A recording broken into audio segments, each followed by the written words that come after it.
All right. Welcome to the Chicago Bears podcast perspective. Um, I decided I was cooking some bacon, and I said to myself, I should do this podcast while I'm cooking this bacon. And why do you think I should be doing that? Is because my beloved Bears got cooked, got roasted. Again, by the Tampa Bay Buccaneers. I don't know what it is, but that team has had our number the past few years. But guys, overall, we're just not a good football team. We aren't. We're not good enough to overcome injuries. We're playing with subpar players. We have, in my opinion, a horrible coach in John Fox. As far as the coaching staff goes, I can't speak for assistants and all that, but I'm all about Vic Fangio. I would love to see the Vic Fangio era come to Tennessee, come to Chicago. I almost said Tennessee. I'm from Tennessee.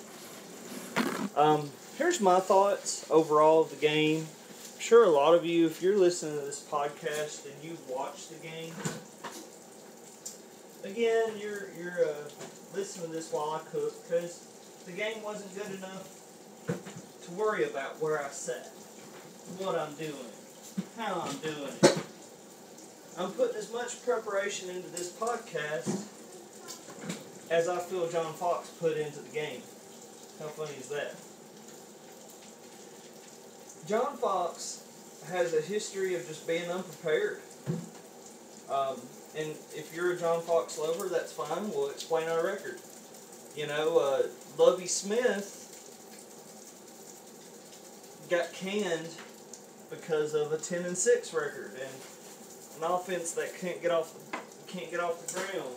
So here we have to put up with a team that has its bright spots, but all in all, it's lacking in so many phases.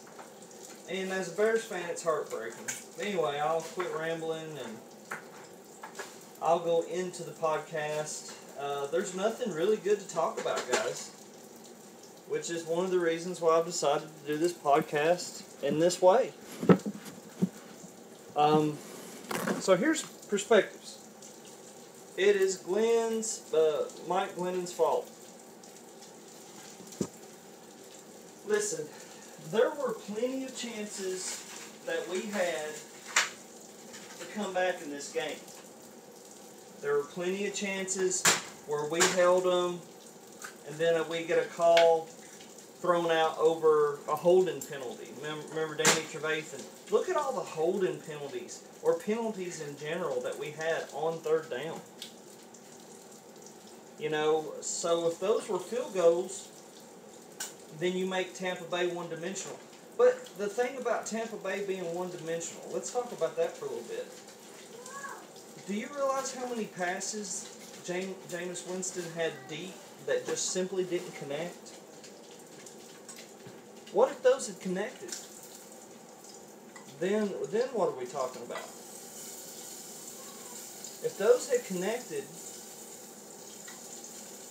that game could have easily have been 50 points. So let's look at that. Let's talk about the score should have been worse. Tampa Bay was playing rough. They were playing like they had not practiced, and they were playing like they were rough. Can you imagine when they are not rough? I still don't see them going to the Super Bowl. They are a good team. Mike Glennon threw a couple of interceptions. Then they had that weird ball for the fumble. And here's my thoughts on Mike Glennon. He seemed non-poised. He was just kind of lobbing the balls. He was just kind of, honestly, he played like he didn't care. The only one I saw playing with a sense of urgency and that he cared, honestly, was Akeem Hicks. You know, King Hicks was injured, didn't want to leave. You know, that's the kind of fight that I like seeing out there. But we need to start having these players rotate. Mike Glennon, say what you want. You can blame this guy, blame that guy. Usually when I see the game, you don't have a full field vision. But when you're looking at that game, you can see open wide receivers. And he was literally just tossing the ball to people that were double and triple covered. It's like, oh my God, Mike Glennon, he'll throw the short pass interceptions. Cutler's throwing the long pass interceptions. Then you got Tariq Cohen that can't bounce around the outside. Why are we not trying to set up screens for him with those big maulers? I'll tell you a guy that I haven't been impressed with, and I don't care, I'm going to say it, but Jordan Howard. Jordan Howard, maybe he's injured. I don't know what's so different from last year to this year. I know he's lost a little bit of weight to bring up his speed, but Jordan Howard being able to break those tackles, being able to go into the second level, that's what made him what he was this year. So, between you and me, Bears fans, and the couple of people that are going to care to listen to this Bucs podcast with this type of audio, is Jordan Howard playing bad, or do you feel that his weight is causing him to be ineffective? I kind of think his weight is. I think you're also seeing Tariq Cohen, he had that punt he muffed that punt, and I knew he was going to do it. I think everybody was watching it going, man, he's looking at that ball, he's thinking about that ball. And it's one thing if he came up and actually grabbed it and ran off with it, we would be talking about how amazing and explosive he was. But I think you got to pick and choose your battles when you're like that. And I think we have a good team, but we don't have a team that can overcome multiple penalties in certain situations. If it's first down and we get a holding call, that's totally different than third down, 3, we stopped them, bam, holding call. That's frustrating. That's frustrating for the fans. I'm sure it's frustrating for the coaches. So there's definitely ways that we can improve. Back to Glennon. You know, I find myself wanting to be a smart aleck and just be like, well, Cutler got all the excuses in the world, and he did. You know he did. Oh, we don't have an O-line. Oh, we don't have this. Oh, we don't have that. Here's the thing about that. I mean, Jay Cutler played decent in what were they, in LA last night? But that's also the LA Chargers. It's the Chargers. All they really have is a couple of good players. They're like us. They got a couple of good players. One of those good players just happens to be a quarterback. You know, and I'm over here. I'm also thinking to myself, wow, I think we missed our mark by, I'm going to say the name, by not getting Colin Kaepernick. Maybe Colin Kaepernick should have been a Chicago Bear this year with the type of play that we're seeing. I mean, say what you want, it probably would be better than what we have. He can extend the plays. I do think Glennon's a good quarterback, and I think for 3 years he's going to be a solid backup. I think he's going to be a good solid backup for 3 years, and he may not want that. And if it's going to be any different, then we'll get some draft picks for him, but it ain't like we're just going to let him go. You know, he's going to have to earn some of his keep, or at least that's what I'm thinking. And I think that's what the Bears coaching staff is thinking. So, in a lot of respects, it was a smart move getting a guy like that. The defense, you know, it was a smart game plan, throw short passes, get Winston and Mike Evans in a rhythm, which is ultimately what happened. There was really good rhythm going on, rhythm throwing, little slants, hike, throw the ball out. And once you start doing that, you take away pretty much the Bears' defense. You take away the only thing the Bears' defense has, which is the front seven. And I'm not saying that the back part of the defense is shabby, because that's untrue. But if the front seven is the head of the snake, you cut the head of the snake off, you don't have a defense. Straight up. You don't have any key players. You're one-dimensional in the most frustrating of ways. And as much as I love my Bears, guys, I'm always going to be straight up and honest about that and the assessment of that. And we all just want to see our team come in and play good, play strong, and play efficient. I would love to have seen how the game would have acted out if the injuries didn't happen. We had 6 players go out, 3 or I think on IR.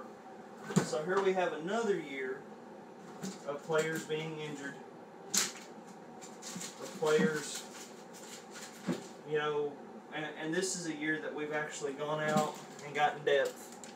So that's with depth. It's frustrating. As a Bears fan, I was real excited to see what Korkowski can do. I think he is somebody that could be very, very important for us moving forward, especially with Gerald Freeman getting older. These injuries, man, it just comes to a point in time where your team looks so unprepared, and then your team's getting injured.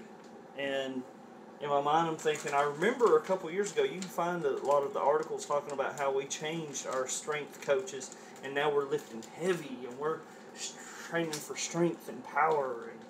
And I'm not a bodybuilder, I'm not Flex Wheeler or anything like that, but I do know that there's a give and take to fitness, and I do know that you can't push so much, especially on certain guys at certain ages.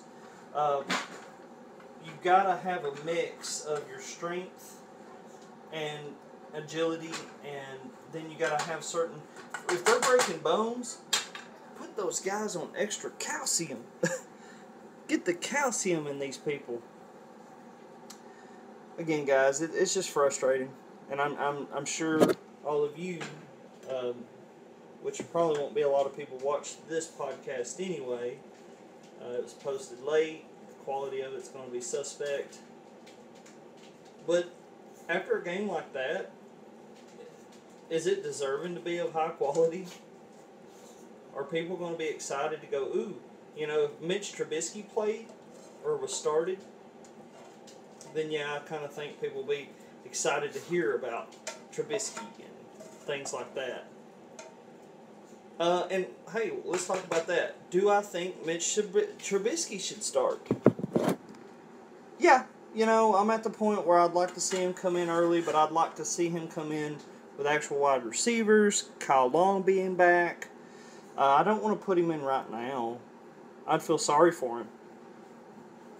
You know, we need him to develop. We need him to come into a healthy situation. And really, my biggest issue with having him is just the fact that he doesn't really have the weapons.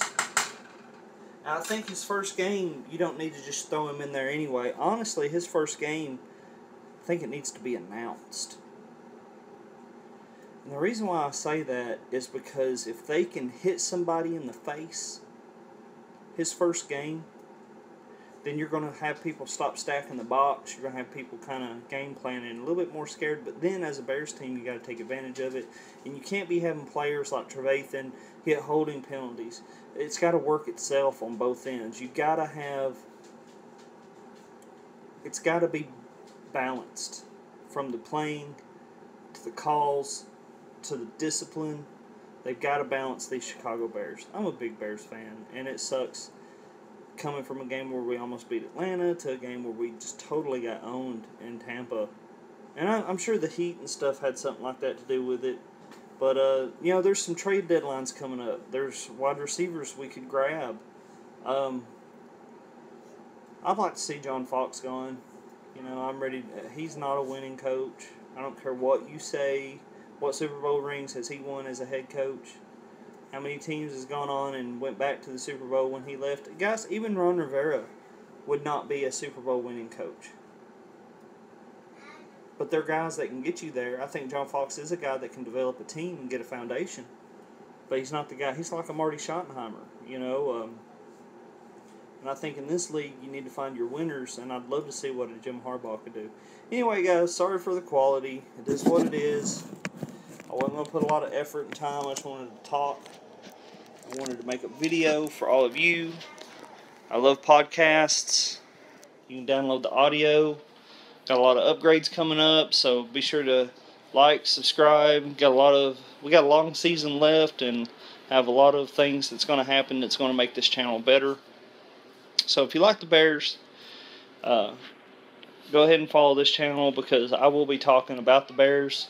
Even in the off season, there might be a once a month thing where I do a big video. I don't know. If you guys need me to do something, don't hold me to this particular podcast. But if there's something I can do to make the experience better, let me know. If there's somebody that wants to start a podcast with me, let me know. I live in Tennessee, so there's a lot of Bears fans down here, but there's none that is so diehard that they want to do something like this every week. So, alright guys, take care, and leave your comments below. What's your perspective on the game? Do you fully blame Glennon? I do think it was a team effort, with a little bit majority of it going to Glennon because we fell behind on his play. Does that mean we should start him? I think so, because our team is so bad. And I think if we're going to start a Trubisky, I'd do it against Green Bay. I'd announce it. I'd have game plan for weeks with Trubisky. I would just make sure that he comes in and hits the nail on the head, and I would try to make sure our receivers are healthy. All right, guys, I'm out.